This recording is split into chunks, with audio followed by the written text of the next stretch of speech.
In front of me is Redmi Note 13 Pro, and today I would like to show you how you can switch on and use keyboard Clipboard.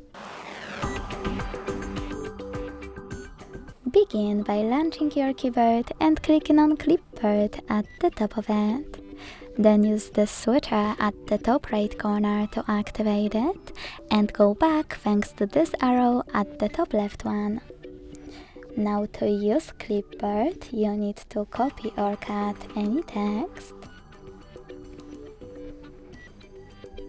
and to paste it right away, click on it at the top of your keyboard.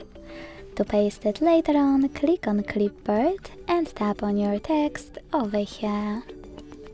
To pin it, hold it, use pin icon and wait. You can unpin it the same way. To get rid of it, hold it again and this time use delete icon. To disable Clipboard completely, use the same switcher, and to go back, tap on the same arrow. Thanks so much for watching. If you enjoyed this video, leave a like, comment and subscribe.